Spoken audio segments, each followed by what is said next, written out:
యేసుక్రీస్తు నామంలో మీ అందరికి వందనములు. హల్లెలూయా. ఈరోజు దేవుడు మనకి ఏర్పాటు చేసిన వాక్యం ఏంటంటే, మనం ఒకసారి జ్ఞాపకం చేసుకుంటే విత్తుట కోయుట. ఏంటి? విత్తుట కోయుట. అయితే మనము దేవుడు గలతీయులకు రాసిన పత్రిక 6వ అధ్యాయము 7వ వచనంలో ఒక మాట ఉంటుంది, మనుష్యుడు ఏమి విత్తునో ఆ పంటనే కోయును. హల్లెలూయా. అయితే మనుషుడు ఒకవేళ ఆత్మానుసారమైన పంటను విత్తితే ఆత్మానుసారమైన నిత్య జీవం అనే పంటను కోస్తాడు. అయితే ఆత్మానుసారమైన పంట అని అంటే మనం ఒకసారి గలతీయులకు రాసిన పత్రికలో 5:22లో ఒక మాట ఉంటుంది, చదవండి. ఏమని ఉంటుంది? ప్రేమ, సంతోషము, సమాధానము, దీర్ఘశాంతము, దయాలత్వము, మంచితనము, విశ్వాసము, సాత్వికము, ఆశా నిగ్రహము. ఈ 9 ఫలములను మన జీవితంలో మనము కోయగలుగుతాం. అంటే ఆత్మానుసారమైన ఫలములు ఏవంటే ఈ 9 ఆత్మీయమైన ఫలములు మన జీవితంలో మనము కోయగలుగుతాం. అయితే శరీరానుసారమైన ఫలములు అంటే మనం ఒకసారి జ్ఞాపకం చేసుకుంటే అదే అధ్యాయంలో 19వ వచనంలో ఉంటాయి. అవి దగ్గర ఎన్ని ఉంటాయంటే 19 ఉంటాయి. అవి ఒకసారి చదువు. ఒకసారి శరీర కార్యములు స్పష్టమై ఉన్నవి. శరీర కార్యములు స్పష్టమై ఉన్నవి అవేవనగా జారత్వము, అపవిత్రత, కామకత్వము, విగ్రహారాధన, వ్యభిచారము, దేశములు, కలహము, మత్సరములు, క్రోధములు, కక్షలు, భేదములు, విమతములు, అసూయలు, అత్తతులు, అల్లరితో కూడిన ఆటపాటలు మొదలైనవి. హల్లెలూయా. దేవుడు మన జీవితంలో 2 మార్గములను ఉంచాడు.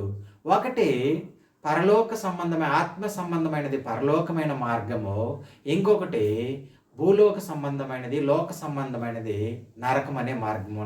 మన ఎదురుగా 2 మార్గములు ఉన్నాయి. అయితే మనము ఎంచుకోవాల్సింది ఏంటనంటే, ఎప్పుడు మనం ఏ మార్గంలో ఎంచుకుంటామో మంచి మార్గంలో ఎంచుకోవాలనే మనిషి ఆశపడతాడు. కానీ మంచి మార్గంలో వెళ్ళేదానికి ముందుకు వెళ్ళలేడు, కానీ చెడు మార్గంలో మాత్రము వెళ్ళిపోతాడు. అది నరకము, మనిషి మరణిస్తున్నాడు, అందులో జీవం లేదు, జీవితం లేదు అని తెలిసినా కూడా సరే మనిషి ఏమి చేస్తాడు? ఆ లోకంలో ఉండే ఆశల్లో పడిపోయి లోకం అనే మార్గంలోనే వెళ్ళిపోతూ ఉంటాడు. అయితే మనకు దేవుడు ఇచ్చిన ఈరోజు ఆ ఫలం గురించి ఈరోజు దేవుడు మనతో మాట్లాడు. మనుషుడు ఏమి విత్తునో ఆ పంటనే కోయును అని చెప్తూ ఉన్నాడు. హల్లెలూయా. ఏం పంట కోసం అంటే కన్నీళ్లతో విడుస్తూ విత్తనాలు చల్లితేనంట ఏ పంటకు వస్తాడు? ఆనందం అనే పంటకు వస్తాడంట. హల్లెలూయా. ఆనంద ధనులతో అనే పంట కోస్తాడు. అయితే యథార్థముగా విత్తువాడు యథార్థమైన పంటకు వస్తాడు, నీతిగా విత్తువాడు నీతిమంతుడైన పంటకు వస్తాడు. అదే విధముగా చూడండి, ఒకసారి కొంతమంది ఒకవేళ దుర్మార్గం అనే విత్తనం నాటితే దుర్మార్గం అనే పంటకు వస్తారు. అయితే మంచి విత్తనం నాటితే మంచి ఫలములను పండుతాయి. ఇప్పుడు చూడండి, మనము ఒక పొలంలో చూడండి, మనము గోధుమలు నాటితే ఏమొస్తుంది? అందులో నుంచి గోధుమలే వస్తాయి. వరి నాటితే వరే మనకు వస్తుంది. అదే విధముగా చెనక్కాయలు నాటితే విత్తనాలు వేస్తే చెనక్కాయలు మనకు వస్తాయి. అదే విధముగా చూడండి, తాటి చెట్టు విత్తనం వేస్తే తాటి చెట్టే వస్తుంది. అదే విధంగా పల్లేరుకాయలు ఉన్నాయనుకోండి, అవి వేస్తే ఏమొస్తుంది? పల్లేరుకాయలే వస్తాయి. అయితే మన జీవితంలో మనము ఆత్మీయంగా ఆత్మానుసారముగా మన జీవితం కొనసాగిస్తే ఆత్మ ఫలములు మనలో ఫలిస్తాయి. హల్లెలూయా. అయితే యథార్థముగా నువ్వు విత్తితే యథార్థమైన పంటకు వస్తావు, నీతిగా విత్తితే నీతి అనే పంటకు వస్తావు. అదే విధముగా మనం చూస్తే చూడండి, కొంచెముగా మనము కొలిసామంటే మనకి ఎలాంటి వస్తుంది? కొంచెమే వస్తుంది. ఇప్పుడు మన కొలత కొంచెముగా విత్తామనుకో, నీకు ఇవ్వాల్సింది నేను కొంచెంగా ఇస్తే నాకు అవతల నుంచి ఏమొస్తుంది? కొంచెంగా వస్తుంది. నువ్వు దేవునికి ఇవ్వవలసింది దేవునికి పరిపూర్ణంగా సంపూర్ణంగా నువ్వు దేవునికి ఇస్తే నీకేమొస్తుంది?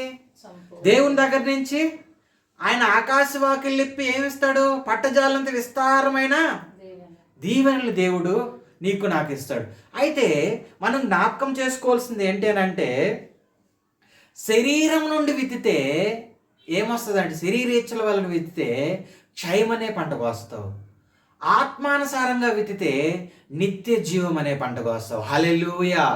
జ్ఞాపకం చేసుకో, మనం శరీరంగా విత్తితే ఏమొస్తుంది? క్షయం అనే పంట.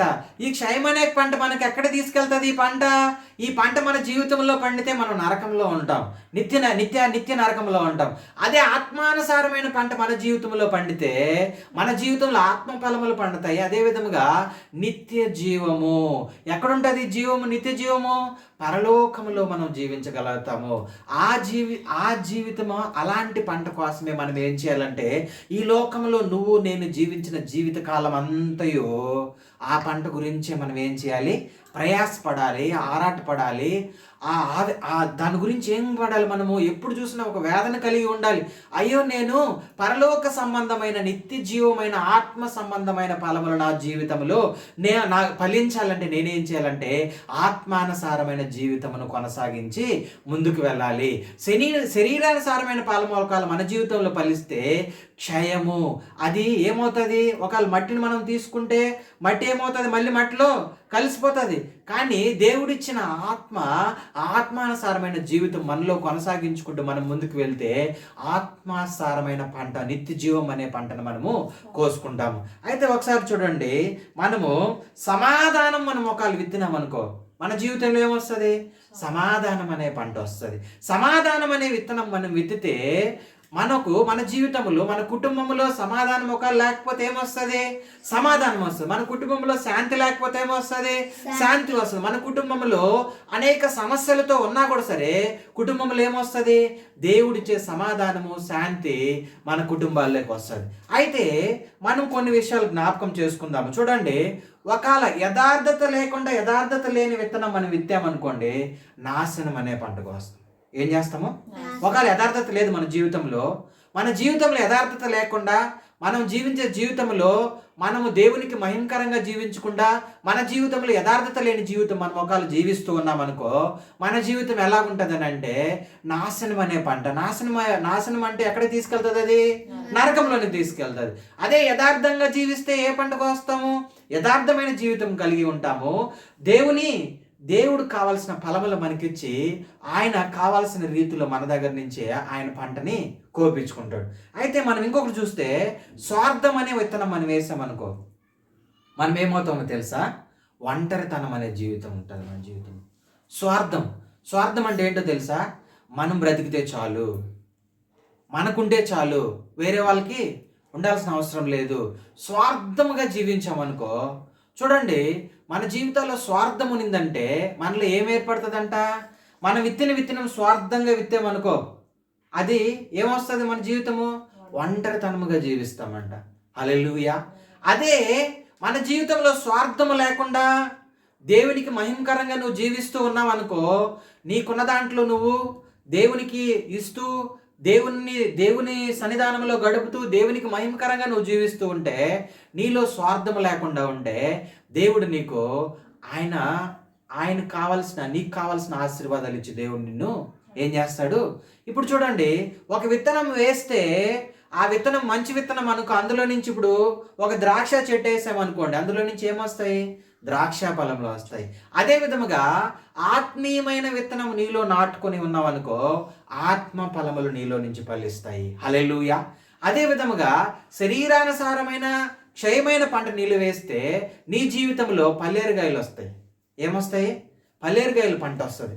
అంటే క్షయమైనది అంటే పల్లేరుగాయలు అంటే తెలుసా? ములులు ఉంటాయి చూడు, ఈ ములులు ఉంటాయి. మనం నడిస్తే మనకి ఏమవుతుంది అంటే గుచ్చుకుని పోతాయి. అలాంటి జీవితం వస్తుంది. అంటే అది లోకానుసారమైన జీవితము. అది ఎక్కడ తీసుకెళ్తుంది అంటే మన జీవితంలో నరకంలోకి తీసుకెళ్తుంది. హల్లెలూయా. అయితే మనం ఒకసారి చూస్తే గర్వం అనే విత్తనం మనం నాటామనుకో, మనలో గర్వం ఉందనుకో, సౌలుకి ఏమొచ్చింది? గర్వం వచ్చింది.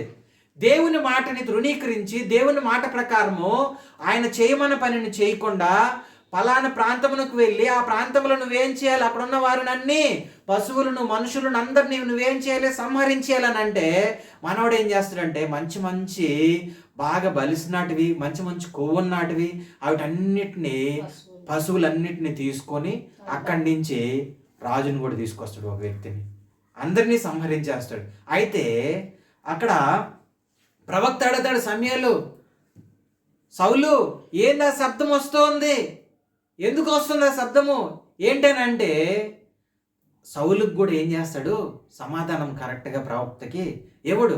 అందుకనే దేవుడు ఏం చేస్తాడనంటే రాజు ఉండంగానే ఏం చేశాడు, ఆ సింహాసనాన్ని దావీదుకి ఇచ్చాడు. హల్లెలూయా. మనలో గర్వం ఉంటే ఏమొస్తుంది, పతనం వస్తుంది. ఏమొచ్చింది సౌలుకి, పతనం వచ్చింది. దావీదులో గర్వం లేదు, ఎక్కడ పోయి కూర్చున్నాడు, సింహాసనం పై కూర్చున్నాడు. అందుకనే నీలో గర్వం ఉంటే, ఎవరిలోనైనా గర్వం ఉంటే ఏమవుతుంది, పతనం అవుతుంది. సాతానుడికి గర్వం వచ్చింది, అందుకనే దేవుని పాదముల కింద ఏమైనాడు, నాలగదొక్క పడ్డాడు. అదే విధముగా సౌలు జీవితంలో కూడా సౌలుకి ఏమొచ్చిందంటే దేవుడు చెప్పిన మాటని అతిక్రమించటం వల్ల అతనికి తెలియకుండానే అతని సింహాసనం దేవుడు వేరే వాళ్ళకి ఇవ్వడం జరిగింది. ఈరోజు నీ జీవితంలో, నా జీవితంలో కూడా ఒకవేళ గర్వం ఉంటే, అహంకారం ఉంటే, అహంభావం ఉంటే మనం ఏం చేయాలనంటే దేవుని పాదముల దగ్గర పడి ప్రాయశ్చిత్త పడి దేవుని దగ్గర మనం అడిగితే ఖచ్చితంగా మనలో ఉన్న ప్రతి ఒక్కటి దేవునికి విరోధమైనటువన్నీ దేవుడు ఏం చేస్తాడంటే కడిగి వేసి, మనలో గర్వం ఉంటే ఏం చేయాలంటే తగ్గించుకోవాలి. తగ్గింపు స్వభావం ఉంటే నువ్వు తగ్గించుకునే అనే విత్తనం నువ్వు నాటితే హెచ్చింపబడే అనే విత్తనం దేవుడు ఇస్తాడు. హల్లెలూయా. నీ జీవితంలో తగ్గింపు అనే విత్తనం నువ్వు నాటుకుంటే హెచ్చింపు అనే విత్తనం దేవుడు ఇస్తాడు. నువ్వు ఎంత తగ్గించబడతావో అంత హెచ్చింపబడతావు.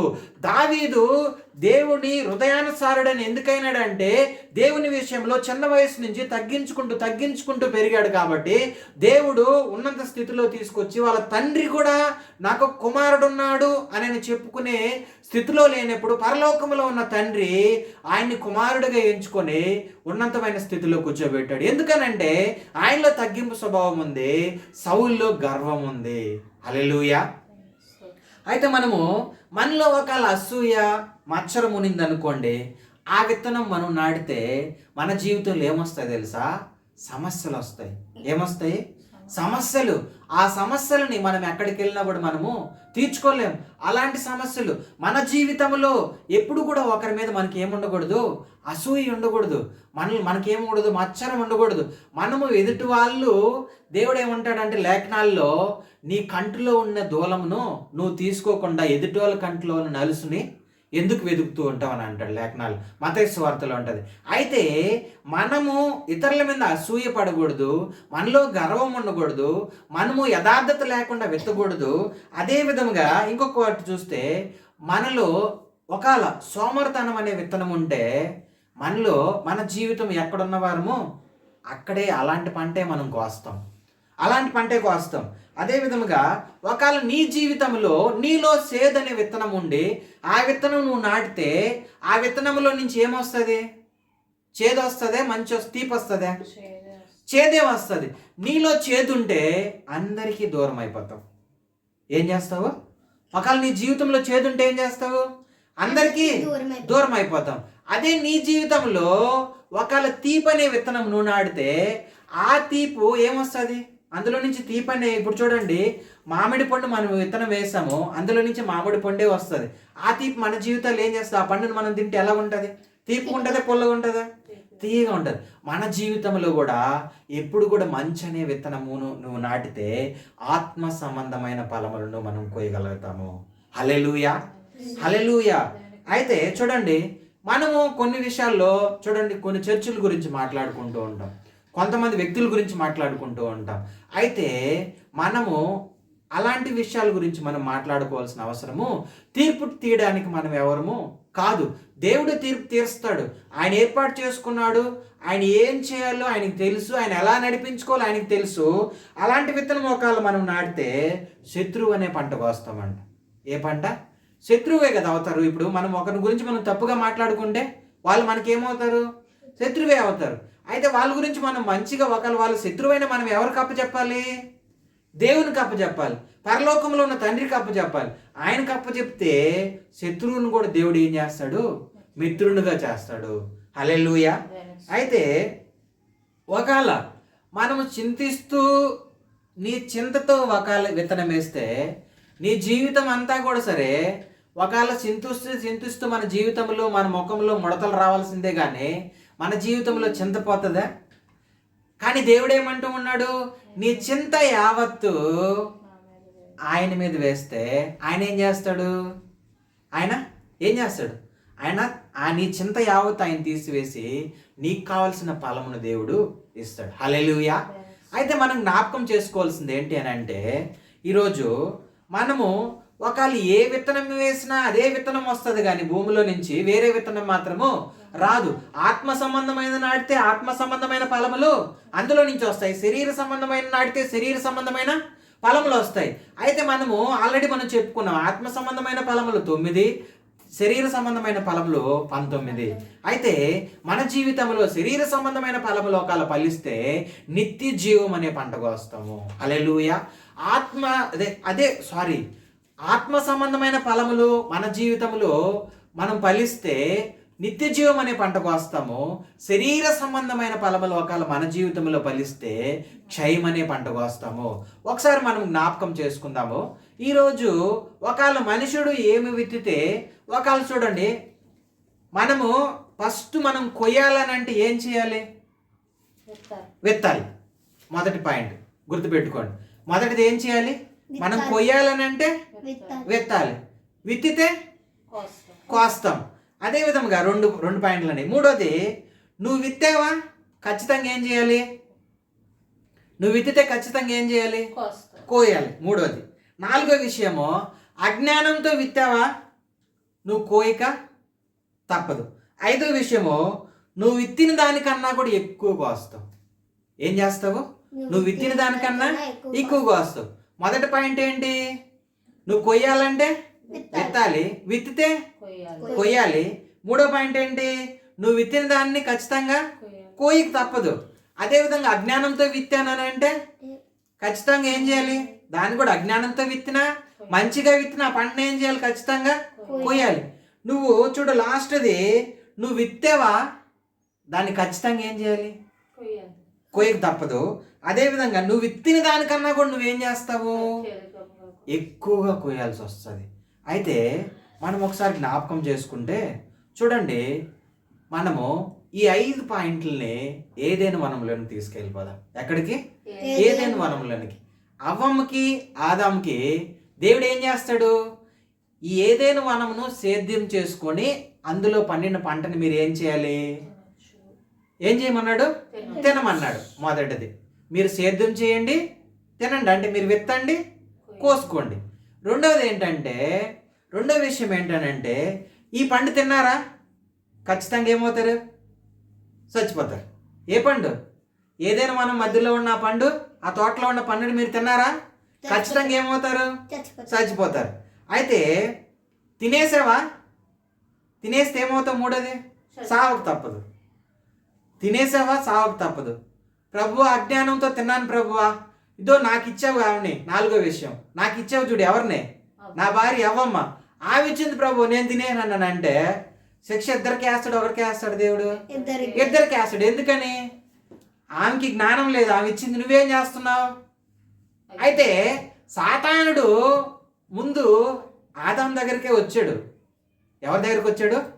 ఆదాం దగ్గరికే వచ్చాడు. కానీ ఆదాం మాత్రము సాతానుడికి ఏమవ్వలేదు, లొంగిపోలేదు. కానీ అవ్వమ్మ మాత్రము సాతానుడికి లొంగిపోయింది. ఆ పండు తినింది. ఆ పండు తీసుకొచ్చి ఎవరికి ఇచ్చింది? ఆదాంకి ఇచ్చింది. ఆదాం ఆ పండు తిన్నాడు. దేవుడు ఏం చేశాడు? వాళ్ళని అక్కడి నుంచి ఏదైనా వనం నుంచి తోలివేయడం జరిగింది. లాస్ట్ 5వ విషయం చూడండి, నువ్వు విత్తిన దానికన్నా కూడా సరే ఎక్కువ కోస్తావు అని అన్నాడు. అయితే మనము విత్తింది పంట కోసుకొని తినమన్నాడు కదా దేవుడు. అయితే మనం ఒకసారి జ్ఞాపకం చేసుకుందాము. చూడండి, ఎప్పుడైతే వాళ్ళ జీవితంలో ఈ పండు తిన్నారో, పండు తినక ముందు వరకు సూర్యుడు వాళ్ళకి ఎలాగున్నాడు? వెలుగుగా ఉన్నాడు. ఏమున్నాడు? వెలుగుగా ఉన్నాడు. గాలి ఏం చేస్తుంది? మంచిగా ఉంది వాళ్ళకి. గాలి, వాతావరణం అంతా, సృష్టి మొత్తం ఎలాగుంది? అవ్వకి ఆదాంకి అనుకూలంగా ఉంది. ఎప్పుడైతే వాళ్ళు ఆ పండు తిన్నారో సృష్టి ఏమైంది? శపించబడింది. సృష్టి మొత్తము శపించబడింది. అంటే చూడండి, తర్వాత ఏమంటాడు? నువ్వు కష్టపడి నాయన ఇప్పుడు వరకు ఎలాగున్నావు? హ్యాపీగా తోట లోపలే ఉన్నావు. నువ్వు ఇప్పుడు నుంచి ఏం చేయాలి? కష్టపడి సేద్యం చేసుకొని చెమట కార్చుకొని ఏం చేయాలి, ఇప్పుడు నువ్వు తినాలని చెప్పాడు. అంటే ఇక్కడ ఏమైంది, వాళ్ళ జీవితాల్లో ప్రసవ వేదన స్టార్ట్ అయింది. అవ్వమ్మకి ఏమి ఇచ్చాడు, రెట్టింపు ప్రసవ వేదన ఇచ్చినాడు. ఆదాంకి ఏమి ఇచ్చాడు, ఈ పొలంనంతా ఈ భూమినంతా నువ్వేం చేయాలి, సేద్యం చేసుకొని పండించుకొని తినాలి. ఇప్పుడు వారికి చాలా సంతోషంగా హ్యాపీగా ఏదైనా వనంలో నేను చెప్పినట్టు నువ్వు జీవించావు, నా మాటని ఎప్పుడైతే నువ్వు అతిక్రమించినావో అప్పటి నుంచి నువ్వేం చేయాలి, చెమట ఓడిచి నువ్వు పంటని నువ్వు విత్తి పండించుకొని తినాలి అని చెప్పాడు. హల్లెలూయా. అయితే చూడండి, ఒకసారి ఒకవేళ మనము మన జీవితాల్లో కొంచెంగా విత్తే కొంచెముగా కోసుకుంటాం. అదే మనము పరిపూర్ణంగా విత్తినాం అనుకోండి, ఎక్కువగా విత్తితే మనకు దేవుడు ఏమిస్తాడు, ఎక్కువగా ఇస్తాడు. హల్లెలూయా. నువ్వు కొంచెం విత్తితే కొంచెమే ఇస్తాడు. అంటే ఒకవేళ నువ్వు విత్తకపోయినా కూడా దేవుడు ఇస్తాడు. కానీ నువ్వు విత్తే విత్తనము ఎలా ఉండాలంటే దేవునికి మహిమకరంగా ఉండాలి. హల్లెలూయా. ఈ పండు తినడం వల్ల వీళ్ళు దేవుని మహిమపరిచారా, దేవుణ్ణి ఏం చేశారు, దేవుని ఆజ్ఞను ఏం చేశారు, అతిక్రమించారా? దేవుని ఆజ్ఞను అతిక్రమించినారు. దేవునికి ఏమైనారు, ఈ పండు తినడమే దేవునికి దూరం అయిపోయినారు, సాతానికి దగ్గర అయిపోయినారు. హల్లెలూయా. అయితే మనం జ్ఞాపకం చేసుకుంటే చూడండి, సమృద్ధిగా విత్తువాడు సమృద్ధి అనే పంటను కోస్తాడు, కొంచెంగా విత్తువాడు కొంచెంగా కోస్తాడు, కొంచెంగా కొలిచేవాడు కొంచెమే పొందుకుంటాడు. అదే విధముగా ఇక్కడ వీళ్ళ జీవితంలో ఆ పండు తినక ముందు ఎంత కావాలంటే అంత వీళ్ళు తినేవాళ్ళు. అక్కడ పంట పండిందంతా వీళ్ళిద్దరే కదా ఉన్నారు. వీళ్ళు ఏది నచ్చిన పండును తీసుకొని హ్యాపీగా తినేసి వాళ్ళ జీవనంను కొనసాగించుకుంటూ పోయేవారు. ఎప్పుడైతే పండు తిన్నారో వాళ్ళ కళ్ళు ఏమైనాయి, తెరవబడినాయి. ఆత్మీయ కళ్ళు ఏమైనాయి, క్లోజ్ అయిపోయినాయి. పాపమైన ఈ లోకపు కళ్ళు ఏమైనాయి, తెరవబడినాయి. ఎప్పుడైతే తెరవబడ్డాయో వాళ్ళు దిగంబరులని వాళ్ళకి తెలుసుకొని చెట్టు చాటును వెళ్ళి దాక్కోవడం జరిగింది. హల్లెలూయా. అయితే మనం జ్ఞాపకం చేసుకోవాల్సింది ఏంటి అని అంటే, ఇక్కడ చూడండి, మనం ఒకవేళ కీడుని విత్తామా, మనం ఏం కోసుకుంటాము, కీడు అనే పంటను కోసుకుంటాం. వీళ్ళు ఏదైనా మనంలో పండు తినక ముందు వారికి వీళ్ళు ఏం విత్తు ఉన్నారు, ఏం కోసుకుంటూ ఉన్నారు, మంచిని విత్తు ఉన్నారు, మంచినే కోసుకుంటారు. ఆత్మీయంగా విత్తుతున్నారు, ఆత్మీయమైన పంటను తింటూ ఉన్నారు.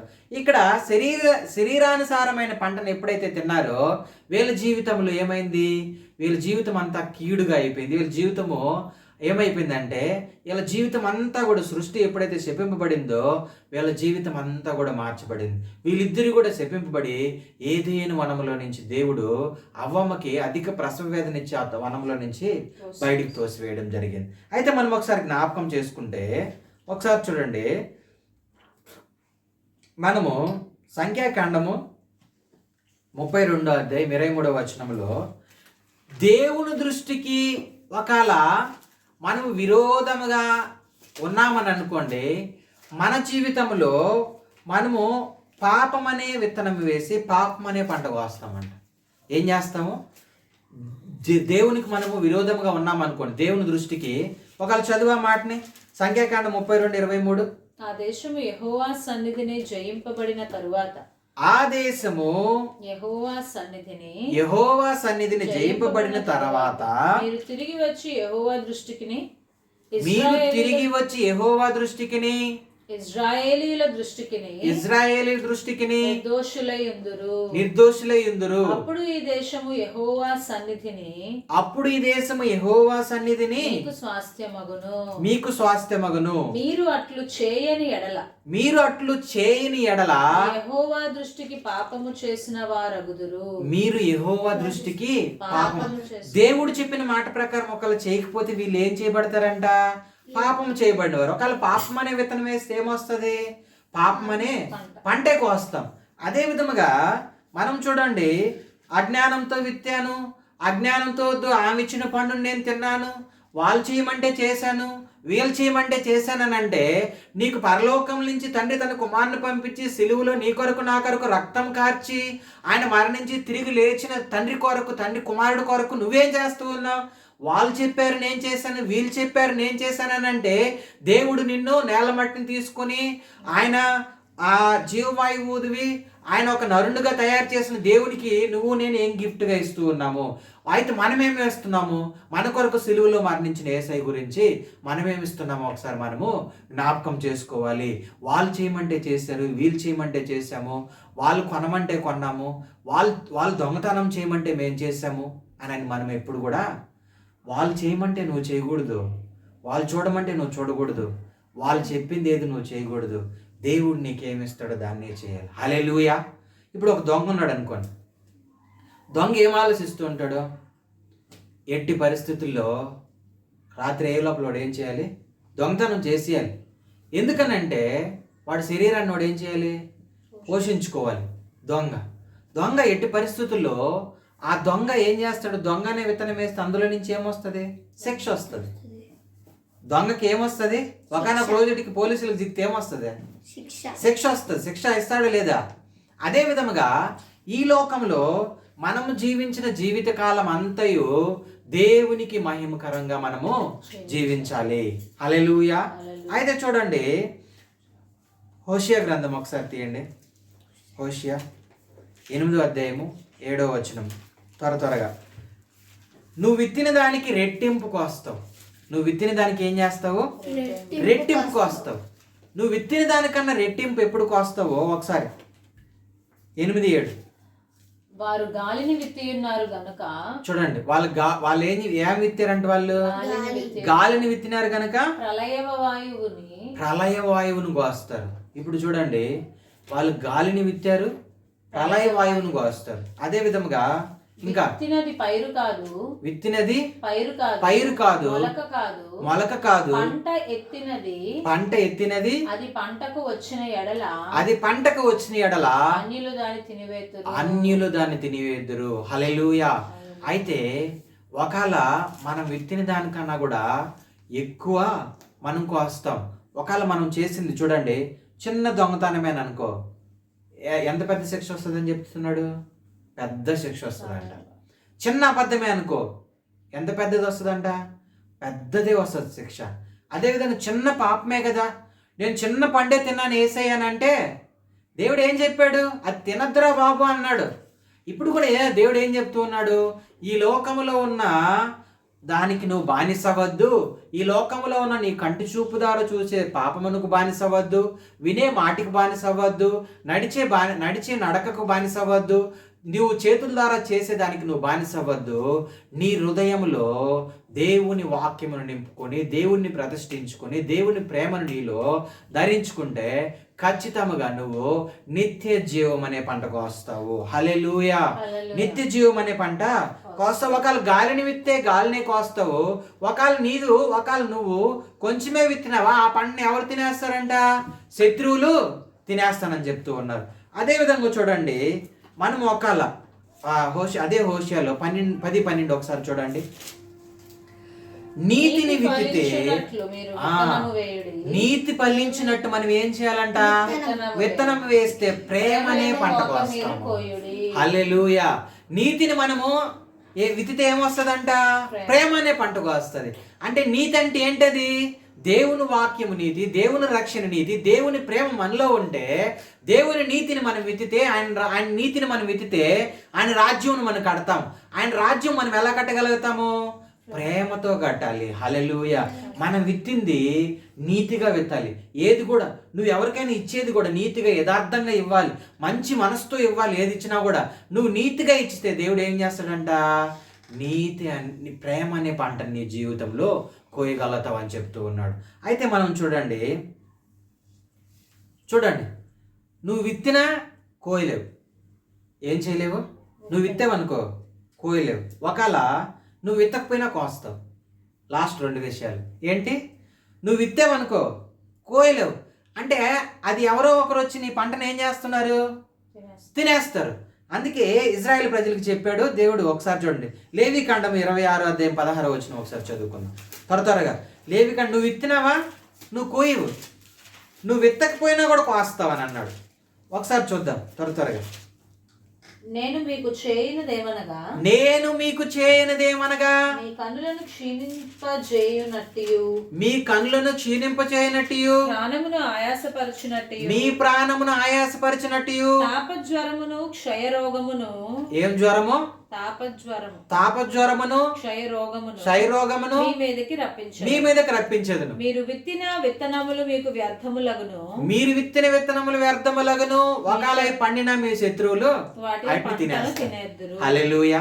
చూడండి, ఇక్కడ విత్తారు, కానీ ఇక్కడ ఏం చెప్తాడంటే 3వ వచనం నుంచి దేవుడు ఏం చెప్తాడంటే, ఒరే బాబు, మీరు నా కట్టడలను మీరు కట్టుకుంటే, అదే అధ్యాయంలో 26 3వ వచనం నుంచి చూస్తే, మీరు ఒకవేళ నా కట్టడములు మీరు కట్టి నా ఆజ్ఞలు మీరు అనుసరిస్తే మీకు వర్షాకాలంలో వర్షమునిస్తాను, మంచి మీ భూమిని పంట పండిస్తాను, దాన్ని మీకు మళ్ళీ ద్రాక్ష పంట తిరిగి వచ్చే వారికి మీ పాత పంట ఏమవ్వదు, సన్నగిల్లదు, అది అలాగే ఉంటుంది, మీకు నిల్వ ఉంచుతాను. అయితే ఒకవేళ మీరుగాన నా కట్టడలు కట్టకుండా నా ఆజ్ఞలను మీరు అతిక్రమిస్తే మీరేమవుతారు, మీకు తాపజ్వరమును రప్పిస్తాను. ఇంకొకటి ఏం చెప్పాడు, క్షయరోగమును ఇస్తాను, మీ మీదకి రప్పిస్తాను. అదే విధంగా ఒకవేళ మీరు విత్తిన పంట ఏం చేస్తుంది, వ్యర్థమైపోయి మీ శత్రువులు వచ్చి అది తినివేస్తారు అంటూ ఉన్నాడు. ఒకవేళ ఈరోజు మనము మన జీవితాల్లో ఇజ్రాయెల్ ప్రజలకి దేవుడు చెప్పిన మాట అది. ఈరోజు నీకు నాకు దేవుడు చెప్తున్న మాట ఏంటంటే, నువ్వు ఆత్మ సంబంధమైన ఆత్మీయమైన జీవితమును నువ్వు జీవించాలి. ఆత్మానుసారముగా నువ్వు జీవిస్తే ఆత్మ సంబంధమైన నిత్య జీవం అనే పంటను కోస్తావు. నిత్య జీవం అనే పంటను నువ్వు కోస్తే ఎక్కడ ఉంటావంటే పరలోక రాజ్యంలో ఉంటావు. అదే శరీర సంబంధమైన నువ్వు పంటను కోస్తే నిత్య నరకంలో ఉంటావు. అందుకనే దేవుడు తన కుమారుని పంపించి ఈ లోకములో పాపముతో నిండిపోయినదని, ఈ సృష్టి మొత్తము పాడైపోయినదని దేవుడు తన కుమారుని పంపించి ఈ లోకమును ఎంతో ప్రేమించి ఆయన తన అద్వితీయ కుమారుడిని పంపించి ఆయన సిలువలో మరణించి మన కొరకు రక్తం కార్చడం వల్ల ఈ సృష్టికి ఏమొచ్చిందంటే పాప క్షమాపణ వచ్చింది. హల్లెలూయా. ఈ సృష్టి మొత్తానికి ఏమొచ్చింది, రక్షణ వచ్చింది. ఈ సృష్టి మొత్తానికి దేవుడు మారు మనసునిచ్చి ఈ లోకంలో నుంచి చీకట్లో నుంచి వెలుగులోనికి నడిపించాలని చెప్పి, చూడండి, దేవుడు చీకట్లో ఉన్న వారిని వెలుగులోనికి నడిపించాలని ఆయన సిలువలో నీ కొరకు నా కొరకు రక్తమును చిందించాడు. హల్లెలూయా. అయితే చూడండి, దేవుని మాట నువ్వు వినకపోతే నీ పంట ఎవరు తింటారు, శత్రువులు తింటారు. దేవుని మాట ప్రకారం నువ్వు జీవించకపోతే నువ్వు సంపాదించిన సంపాదన ఎవరి పరమైపోతుంది. ఇప్పుడు చూడండి, చాలా మంది డబ్బు ఉంటుంది, ఆస్తి ఉంటుంది, అంతస్తు ఉంటుంది, ఎవరుండరు, పిల్లలు ఉండరు. అయితే వాళ్ళు సంపాదించిన సంపాదన అంతా ఎవరు తింటారు, ఎవరో తెలియని సంబంధం లేని వాళ్ళు వచ్చి తినేసి వెళ్ళిపోతూ ఉంటారు. ఒకవేళ మన పొలంలో నాటిన విత్తనాలు ఏం చేస్తుందంటే కాకులు కానీ గద్దలు కానీ లేకుంటే రకరకాల పక్షులు వచ్చి ఏం చేస్తూ ఉంటాయి, తిని వెళ్ళిపోతూ ఉంటాయి. ఒకవేళ మనం నాటిన విత్తనాలు ఏం చేస్తారంట, శత్రువులు వచ్చి వాటిని తీసుకెళ్ళిపోతారు. ఎప్పుడు దేవుని ఆజ్ఞ ప్రకారము దేవుని కట్టడములు కట్టకుండా నువ్వు వేరే మార్గంలో నువ్వు నడిచావంటే అప్పుడు ఖచ్చితంగా నీ పంటను ఎవరు తింటానని చెప్తున్నారు, శత్రువు అంటే ఎవరు మనకు, సాతానుడు ఏదో ఒక రకంగా వచ్చి మన జీవితంలోకి వచ్చి ఏం చేస్తాడనంటే ఆ పంట మొత్తాన్ని తీసుకెళ్ళిపోతాడు. చూడండి, దేవుడు మన జీవితంలో ఏ విత్తనం వేశాడు, మంచి విత్తనం వేశాడా, చెడ్డు విత్తనం వేశాడా, మంచిదే వేసినాడు. మంచి విత్తనం ఏం చేయాలి, అది చిన్నది మొలకెత్తాలి, పెరగాలి, ఫలించాలి. అదే విత్తనమును ఒకవేళ ఎవరు తీసుకెళ్లేదానికి రెడీగా ఉంటాడు, సాతానుడు. ఎందుకు, దేవుని విత్తనము మనిషిలో ఎందుకు ఎదగకూడదని, ఆ ఆత్మ రక్షింపబడకూడదని, వాడికి అనుకూలంగా ఉండాలని చెప్పి మనిషిని ఏం చేస్తాడంటే దేవునికి దూరం చేసి పాపానికి దగ్గర చేస్తూ ఉంటాడు. హల్లెలూయా. ఇశ్రాయేల్ ప్రజలను కూడా దేవుడు 430 సంవత్సరాలు వాళ్ళ కఠిన కారాగార శిక్ష అనుభవించిన దేవుడు అని అంటాడు, మీకు ఉన్న ఆ తాడులను ఏం చేశాను నేను, తెంపాను. మీకున్న కట్టులను ఏం చేశాను నేను, బంధించి ఉన్న కట్టులను నేను తెంపి బంధకములను విడిపించి నేను ఐగుప్తు నుంచి నేను మిమ్మల్ని విడిపించాను. మీరు నాకు ఎలాగుండాలి, నేను చెప్పిన మార్గంలో మీరు నడవాలి అని అంటారు. అయితే వీళ్ళు నడిచారా, వ్యర్థమైన వాటిని చేసుకుని వాటిని పూజించుకుని ఐటి ప్రకారం జీవించి దేవునికి దూరం అయిపోయి వీళ్ళకి రకరకాల పరిస్థితులను అనుభవించారు. 40 రోజుల్లో కనాను పాలు తేనెలు ప్రవహించే దేశమునకు చేరుకోవాల్సిన వాళ్ళు ఎన్ని రోజుల్లో చేరుకున్నారు? 40 సంవత్సరాలు పట్టింది. ఎందుకనంటే దేవునికి అవిధేయతగా బ్రతికారు, దేవుని చెప్పిన మార్గంలో నడవలేదు, దేవునికి విరోధంగా నడిచినారు, దేవుడు చెప్పిన వాటివి ఏవి కూడా పాటించకుండా అన్నిటికీ బానిస అయిపోయినారు. తాగుడికి, తిరుగుడికి, పాపమునకు అన్నిటికీ బానిస అయిపోయి లోకములకు దగ్గరైపోయారు, సృష్టికి దగ్గరైపోయినారు, సృష్టించిన దేవునికి మాత్రము దూరం అయిపోయినారు. హల్లెలూయా. అయితే నువ్వు విత్తావు, కోయలేవు. అయితే ఇంకొక మాట చెప్తాడు దేవుడు, అదే ఇజ్రాయెల్ ప్రజలకి. ద్వితీయోపదేశకాండము 6వ అధ్యాయం 10వ వచనంలో తీయండి. నువ్వు విత్తకపోయినా నువ్వు కోస్తావు. ఏం చేస్తావు? నువ్వు విత్తకపోయినా నువ్వు కోస్తావు. నువ్వు విత్తలేదు, నువ్వు కోస్తావు. చదవాలి, చూడండి. దేవుడైన యెహోవా నీ పితరులైన అబ్రహాము, చూడండి, నీ దేవుడైన యెహోవా నీ పితరులైన అబ్రహాము, ఇస్సాకు, యాకోబు చేసిన ప్రమాణమును బట్టి, యాకోబులకు దేవుడు ఏం చేశాడు? ప్రమాణమును బట్టి నిన్ను ఆ దేశంలో ప్రవేశపెట్టి నీవు కట్టని గొప్పవగు మంచి పురములను నీవు నింపని మంచి ద్రవ్యముల చేత మంచి ద్రవ్యముల చేత నింపబడిన ఇండ్లను నీవు తవ్వకపోయినను త్రవ్వబడిన బావులను నీవు వాటిని ద్రాక్ష తోటలను నీవు నాటని ద్రాక్ష తోటలను ఒలీవల తోటలను నీకిచ్చిన తరువాత నీవు తిని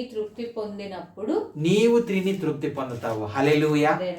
ఏంటంట, నువ్వు ఏం చేయలేదు, నువ్వు నాటలేదు, అయినా ఏం చేస్తావు? పంటను కోసుకొని తింటావు. నువ్వు బావిని తవ్వలేదు, అయినా నీకేమున్నాయి? నీళ్ళు ఉన్నాయి. అదే విధముగా చూడండి, చూడండి, మనం బిల్డింగ్ కట్టలేదు, అయినా కట్టిన బిల్డింగ్లని దేవుడు ఏర్పాటు చేశాడు. ఎవరికి? ఇజ్రాయెల్ ప్రజలకి. అయితే వీళ్ళు చెప్పిన మాట ప్రకారము వింటే ఖచ్చితంగా దేవుడు ఏం చేస్తానన్నాడు? అవన్నీ ఇస్తానన్నాడు. ఈరోజు దేవుడు నీకు నాకు ఏం చెప్తూ ఉన్నాడో తెలుసా? ఒకవేళ నీవు నా మాట ప్రకారము ఉంటే, నా ఆత్మీయమైన జీవితము, నేను జీవించిన జీవితం ప్రకారం నా ఆత్మ మీలో జీవిస్తే, ఈరోజు దేవుడు అంటూ ఉన్నాడు, మీరు కట్టని పురముల్లో మీరు జీవిస్తారు, మీరు తవ్వని బ్రావుల్లో నీళ్ళని తాగుతారు, మీరు నాటని ద్రాక్ష చెట్లు పళ్ళు మీరు తింటారు. హల్లెలూయా. చూడండి, ఎంత గొప్ప ధన్యత, ఎంత గొప్ప వాగ్దానము దేవుడు ఈరోజు మన పట్ల ఇస్తూ ఉన్నాడు. అయితే మనం చేయవలసింది ఏంటంటే ఆత్మ సంబంధమైన ఫలములు మన జీవితంలో ఫలింపు చేయాలి. అయితే ఇంకొకటి చూడండి, విత్తువాడు ఓపికతో విత్తాలంట. ఎలాగివ్వాలి? ఓపికతో విత్తాలి. ఇప్పుడు విత్తేసామా? ఏంటి ప్రభువా, నేను విత్తినాను, ఇంతవరకు నాకు దీంట్లో నుంచి ఏం రాలేదు, ఫలములు రాలేదని అంటే వెంటనే వచ్చివో. అబ్రహాముకు దేవుడు వాగ్దానం చేశాడు. ఎన్ని సంవత్సరాల తర్వాత దేవుడు ఇస్సాకుని ఇచ్చాడు? 20 సంవత్సరాల తర్వాత ఇచ్చాడు. హల్లెలూయా. అదేవిధంగా చూడండి, యోబు భక్తుడు ఒక మాట గుర్తు చేసుకుందాం. యోబు 4:8 చూడండి త్వరగా. యోబు 4వ అధ్యాయము 8వ వచనంలో ఇక్కడ వాళ్ళ స్నేహితుడు వస్తాడు. స్నేహితుడు వచ్చి ఒక మాట అంటాడు, నేను చూచినంత వరకు అక్రమమును దున్ని కీడును విత్తువారు దానినే కోయుదురు అని అంటాడు. ఇక్కడ చూడండి, ఆ యోబు ఎప్పుడు కీడును విత్తలేదు. ఆయన కీడుని విత్తలా. అయితే ఈయన మంచినే విత్తినాడు, కానీ కీడు కోయాల్సి వచ్చింది. ఎందుకనంటే సాతాను ప్రభావం వల్ల. అయితే ఈయన ఓపికతో ఉన్నా కూడా సరే, అయ్యో ప్రభువా, నేను కీడుని విత్తలేదు కదా, నేను మంచినే విత్తినాను కదా అని బాధపడుతూ ఉన్నాడు. అయినా స్నేహితుడు వచ్చి ఏమంటూ ఉన్నాడు, నువ్వు కీడుని విత్తినావు, అందుకనే నువ్వు కీడును కోస్తూ ఉన్నావు అని చెప్పి ఏం చేస్తూ ఉన్నాడు? సూటిపోటు మాటలు అంటూ ఉన్నాడు. అయినా భార్య కూడా అసహించుకునింది ఆయన్ని, స్నేహితులు అసహించుకున్నారు, కానీ ఎన్నడూ దేవుడిని ఆయన వదలలేదు. హల్లెలూయా. నువ్వు కూడా అలాగే, ఈ లోకం ఎంతమంది నిన్ను అసహించుకున్నా నువ్వేం చేయకూడదు? దేవుని వదలకూడదు, దేవుణ్ణి వేడకూడదు, దేవుణ్ణి వెతకాలి. దేవునిలో నువ్వు ఎంత తవ్వుకుంటే నీకు అంత దొరుకుతుంది. హల్లెలూయా. ఈ లోకంలో దొరకదు. మనం ఏమనుకుంటూ ఉంటాం? దొంగకి ఎప్పుడు ఏ టైంలో ఛాన్స్ దొరికితే ఆ ఇంటి తలుపు పగలగొడదామని అంటాడు. అదేవిధంగా ఒక శరీరం అమ్ముకునే వాళ్ళు, శరీరాన్ని కొనుక్కునే వాళ్ళు ఏ టైంలో ఖాళీ దొరుకుతుంది ఆ టైంలో వెళ్ళి ఆ పని చేసి వద్దాం. అదేవిధంగా పాపం చేయవాడు, తాగుబోతువాడు, ప్రతి ఒక్కడు కూడా ఒక టైం ఎంచుకుని దాని ప్రకారమే వెళ్ళి ఆ పనులు కొనసాగించుకుంటూ వస్తూ ఉన్నాడు. అయితే ఆత్మ సంబంధమైన వాడు ఎప్పుడైనా ఆత్మ సంబంధమైన ఫలములనే పండిస్తాడు. హల్లెలూయా. ఆత్మ సంబంధమైన ఫలములనే కోసుకుంటాడు. ఇంకొకటి చూడండి, అదే ఓపికతో విత్తాడు, మంచినే విత్తాడు. కానీ ఇక్కడ వచ్చి ఆ స్నేహితుడు అంటాడు, నువ్వు కీడుని విత్తావు, కీడునే కోస్తూ ఉంటా అంటాడు. అయితే 41-42 అధ్యాయాలు వచ్చేకాడికి యోబు జీవితంలో దేవుడు మునుపటి కన్నా కూడా 2 రెట్లు అధికముగా దేవుడు ఏం చేశాడు? ఆశీర్వదించాడు. ఎందుకు? ఈయన ఓపికతో విత్తాడు, ఓపికతో కనిపెట్టాడు, ఓపికతో పంటని కోసాడు. చూడండి ఆ అధ్యాయం, ఆ వచనం ఒకసారి చదివండి. యోబు గ్రంథము లాస్ట్ అధ్యాయము 42 అధ్యాయము 12వ వచనం చూడండి.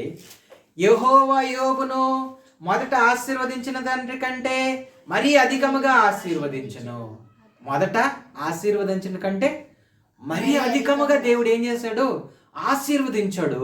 ఈయనకి భయంకరమైన రోగమును, భయంకరమైన పిల్లలు చనిపోయారు, ఆస్తి పోయింది, అంతస్తులు పోయాయి, అన్ని సర్వస్వము పోయింది.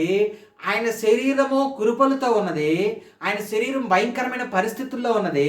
అయినా కూడా దేవుణ్ణి విడవలేదు, దేవుని కొరకు ఎదురు చూస్తూ ఉన్నాడు. దేవుని కొరకు ఆయన మంచి విత్తనమే విత్తాడు. కానీ ఆ విత్తనమును పంట కోయాలంటే ఓపికగా కొన్ని సంవత్సరములు పట్టింది. హల్లెలూయా. అదేవిధంగా నీ జీవితంలో, నా జీవితంలో నువ్వు ఆత్మ సంబంధమైనదే విత్తు. నిత్య జీవం అనే పంట నీకు ఒక లేటుగా వస్తుందా? లేటుగా ఎదురు చూడు. ఖచ్చితంగా నిత్య జీవం అనే పంటే కోస్తావు. నువ్వు క్షయం అనే పంటకు, అక్షయం అనే పంటను కోస్తావు. హల్లెలూయా. మరణించినను తిరిగి లేసే పంట అది. హల్లెలూయా. మరణించేవా ఒకళ్ళు తిరిగి లేయగలుగుతావు. ఎందుకంటే అది ఏ పంట? అది నిత్య జీవమైన పంట. అదే లాస్ట్ ఒక మాట జ్ఞాపకం చేసుకొని మనం ముగించుకుందాము. చూడండి, నేను విత్తినంత కోస్తా, నేను కోసినంత విత్తుతా. చూడండి, నేను ఒకవేళ విత్తాను అనుకో, ఎంత విత్తానో అంతే కోస్తా. నేను ఒకవేళ కోసినంతే విత్తుతాను. అలా కాకుండా ఇంకొకటి ఏంటంటే, నువ్వు విత్తావా, నువ్వు విత్తిన దానికన్నా ఎక్కువ కోస్తావు. హల్లెలూయా. అయితే నువ్వు మంచిని విత్తితే మంచిని ఏం చేస్తావు? చాలా ఎక్కువగా కోస్తావు. అదే చెడుని విత్తితే చెడును కూడా చాలా ఎక్కువగా కోస్తావు. మన జీవితంలో మనం ఎప్పుడు కూడా మంచిని విత్తే వారంగా ఉండాలి. లాస్ట్ ఒకసారి గలతీయులకు రాసిన పత్రిక 6వ అధ్యాయము ఈ 2 వచనాలు ఒకసారి మళ్ళీ నేను మీకు జ్ఞాపకం చేస్తూ ఉన్నాను. చదవండి ఒకసారి. 7వ వచనము, 8వ వచనము. మోసపోకుడి దేవుడు ఏం చేయడు? వెక్కిరింపబడు. మనుషుడు ఏమి విత్తునో ఆ పంటనే కోయును. ఎలాగనగా తన శరీరేచ్ఛలను బట్టి విత్తువాడు శరీరమును బట్టి క్షయమనే పంట కోయను, ఆత్మను బట్టి విత్తువాడు ఆత్మ నుండి నిత్య జీవం అనే పంట కోయను. హల్లెలూయా. నిత్య జీవం అనే పంట మనము కొయ్యాలన్నదే దేవుని ఆశ, దేవుని కోరిక. అయితే చూడండి, మనము మేలు చేయటి ఎందు విసుకక యుందుము, మనము అలయక మేలు చేసితమని తగిన కాలమందు పంట కోసేదము. ఒకవేళ మనము మేలు చేసినామని అని చెప్పి అలసిపోయామనుకో, అలా అలయక మనము ఒకవేళ విసుకకుండా ఉంటే దేవునిలో మనం ఏ పంట కోస్తామంట? తగిన కాలమందు ఏ పంట?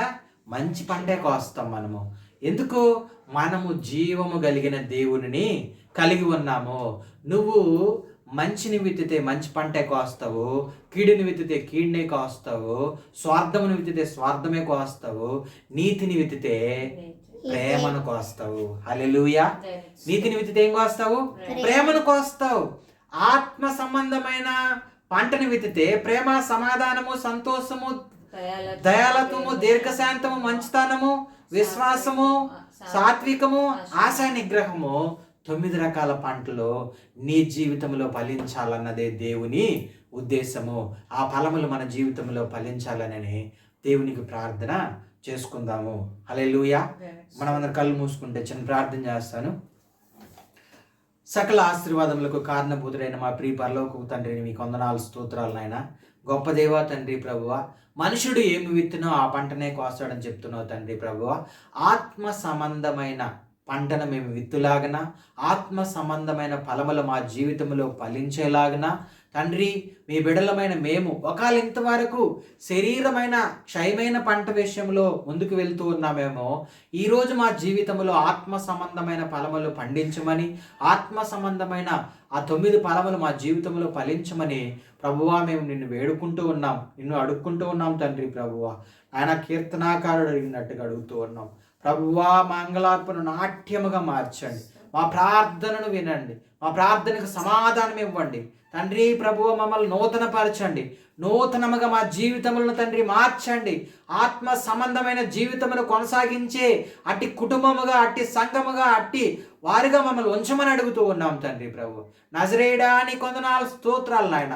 తండ్రి నీ బిడ్డలు ఎంతమంది అయితే చూస్తూ ఉన్నారో, వింటూ ఉన్నారో, నీ బిడ్డలు కొంతమంది తండ్రి ప్రభువా నాయన కొన్ని భూత పదాలు కూడా పెడుతూ ఉన్నారు నాయన. నీ బిడ్డలకి నాయన తండ్రి మారు మనసించి రక్షించండి నాయన తండ్రి ప్రభువ. యేసయ్యా తండ్రి, మీ మాటలు నాయన నీ బిడ్డల జీవితాల్లో మార్చమని అడుగుతూ ఉన్నాం. నీ మాటల ద్వారా నీ బిడ్డలకు రక్షణ ఇవ్వమని అడుగుతూ ఉన్నాం. నీ మాటల ద్వారా నీ బిడ్డలకు అనేకలను రక్షించి నాయన నీ ఆత్మ సంబంధమైన మార్గములో, పరలోక సంబంధమైన నిత్య జీవ మార్గములు నడిపించమని అడుగుతూ ఉన్నాం తండ్రి. గొప్ప దేవాని కొందనాలు స్తోత్రాలు చెల్లించుకుంటూ నజరేయుడా మా ప్రార్థనకు నాయన మా వాక్యముకు ప్రతిఫలం దయచేయమని నజరేయుడైన యేసుక్రీస్తు నామములో అడిగి వేడుకుంటున్నాం తండ్రి.